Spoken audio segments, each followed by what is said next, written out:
Salut à tous, merci d'être là. On se retrouve pour le débrief du match du Barça contre Elche. Très honnêtement, il n'y a pas grand chose à tirer de ce match-là, tout comme le match précédent, le match en Coupe du Roi, on l'a même pas débriefé. C'était contre une équipe de Division 3 avec une équipe complètement remaniée. Au final, c'était quand même un match compliqué parce qu'on finit une nouvelle fois en prolongation. Et très honnêtement, ce n'est pas un match qui est représentatif de quoi que ce soit au niveau des individualités ou au niveau collectif. C'est pas un match qui nous aurait permis de tirer des conclusions. Le match contre Elche, ça va être à peu près pareil, pas grand chose de positif à en tirer. On a l'impression que le Barça n'est jamais rentré dans son match, tout simplement parce que dès le départ, on rate l'entame du match. Derrière, à aucun moment, on a réussi à mettre du rythme. Évidemment, les 3 prolongations ont pesé dans les jambes, mais ça, c'est un souci de rotation, je vais y revenir tout à l'heure. On était face à un adversaire très faible et très peu ambitieux, c'est-à-dire que les joueurs de Elche n'ont quasiment rien tenté. Ils ont tenté un tout petit peu dans le premier quart d'heure, dans les 20 minutes, de venir dans notre camp, de venir dans notre surface. Ils ont même réussi à se créer quelques occasions de frappe, mais derrière, ils n'ont pas du tout eu l'ambition de venir nous faire mal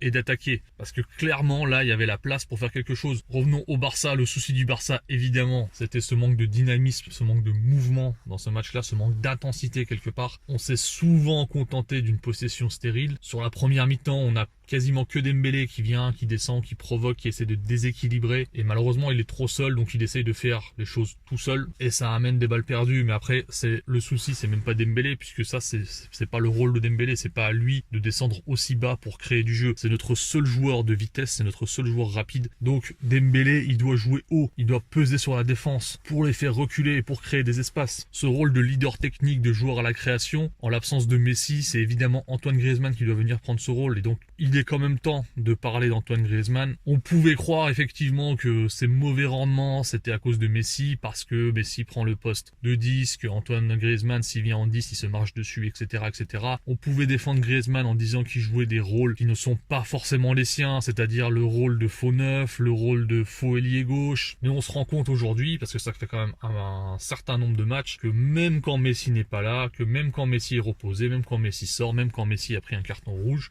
et que Antoine Griezmann a le rôle central de l'équipe, il n'est pas à la hauteur. Il n'est pas mauvais non plus, mais ce n'est pas ce qu'on peut attendre d'un joueur de son calibre, d'un joueur qu'on a acheté 120 millions, d'un joueur à statut, d'un joueur qui touche le salaire qu'il touche. Ce n'est pas possible. Donc la performance, les performances que Antoine Griezmann enchaîne sont vraiment inquiétantes. Au final, le poste dans lequel il a le mieux réussi jusqu'ici au Barça, c'est justement ce poste de faux ailier gauche, là où tout le monde, moi y compris, pensait que en fait c'était à cause de ce poste qu'il n'arrivait pas à performer, mais au final c'est là où pour l'instant il a le mieux réussi. Tant qu'on est sur les individualités, le joueur du match pour moi c'est évidemment Frenkie de Jong. Il a été partout, il a eu un volume de jeu exceptionnel, il a encore été décisif dans la surface adverse par 2 fois. C'est évidemment l'homme du match, mais je mets un petit mais, parce que en début de match, sur les 15-20 premières minutes, même de Jong, même Frenkie de Jong, il n'était pas dedans. Il n'avait pas ce mouvement constant qu'il peut avoir dans les autres matchs, d'apporter des solutions entre les lignes, etc. On va arriver maintenant à la raison peut-être de ce match un peu insipide, un peu sans rythme. Évidemment, on peut parler de la fatigue. Ça a probablement pesé, les matchs s'enchaînent, mais ça, on le sait depuis le début de saison. Depuis le début de saison, je dis qu'on jouera tous les 3 jours et que la fatigue va peser au bout de plusieurs mois, que les joueurs seront cramés et que dès le début de saison, il faut faire de la rotation, souvent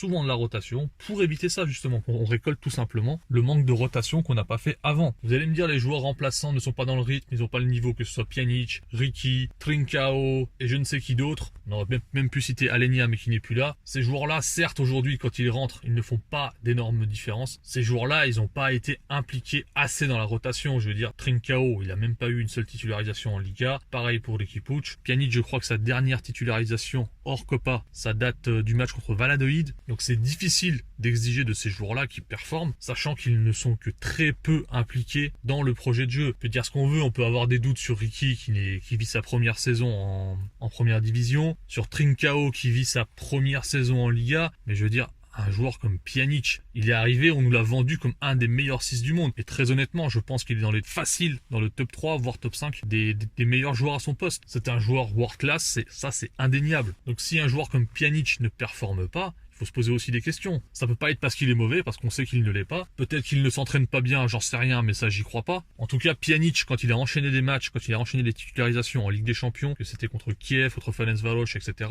il était très convaincant sur le terrain. Donc peu importe le niveau du joueur, ça peut être un joueur world class, si il n'a pas de continuité, il ne peut pas performer, c'est aussi simple que ça. Donc le souci de l'effectif aujourd'hui, le souci de la fatigue de l'effectif, pour moi c'est la faute du staff. Et je le dis depuis des mois dans mes débriefs, je dis que le staff restreint son effectif tout seul en mettant à l'écart des joueurs. Et il continue de le faire. Et aujourd'hui, ils en payent les prix. Petite parenthèse sur Riqui Puig, parce que je sais que ça, vous allez m'en parler dans les commentaires, ça a fait une tollée. Ça a fait une tollée sur les réseaux parce que en fait, quand il a marqué, il y a eu une image comme quoi le coach ne célébrait pas, etc. Arrêtez avec ça, arrêtez avec ça. Sur l'image, on voit bien que ça arrive en fait une vingtaine de secondes après le but. Donc c'est après la célébration. Si vous regardez à l'arrière de l'image, il y a Schröder et il y a Larsson, les assistants coach, qui eux aussi, en fait, ils ont fini leur célébration, ils sont en train d'aller s'asseoir. Après que Coman ne célèbre pas, on s'en fout. J'ai envie de vous dire que même moi devant ma télé, je l'ai pas célébré ce but. Vous savez pourquoi? Parce qu'on faisait un match dégueulasse. On aurait dû plier ce match largement avant contre un adversaire aussi faible. Donc il n'y avait pas vraiment de satisfaction à tirer de mettre un deuxième but contre Elche à 2-0. Après, ça veut pas dire non plus que Coman apprécie Riqui Puig, j'en sais rien. Je suis pas dans le vestiaire, je sais pas ce qui se passe. Ce qui est sûr, c'est que pour moi, évidemment, il n'a pas assez de temps de jeu, Riqui Puig,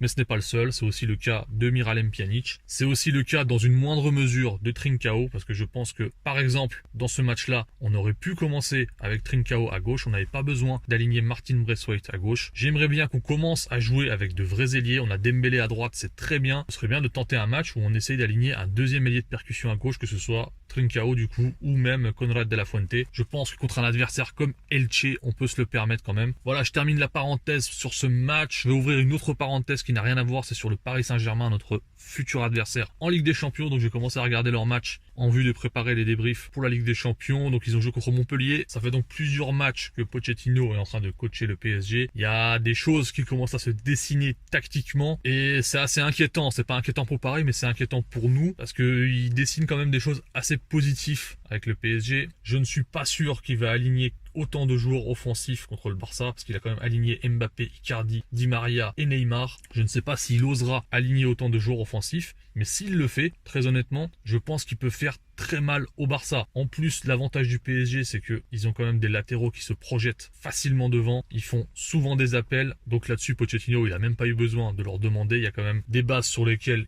il a pu s'appuyer. On va évidemment suivre ça de près. Les 3-4 prochains matchs de Paris, j'essaierai de vous faire des mini-retours. Et après, on essaiera de faire un débrief complet sur comment évolue cette équipe. Mais en tout cas, leur équipe est vraiment en train de prendre forme. Donc ça sent pas bon du tout. Voilà, j'espère que ça vous a plu. Et de toute façon, on va se retrouver assez rapidement puisqu'il y a un match de Copa qui arrive. Allez, prenez soin de vous. Ciao!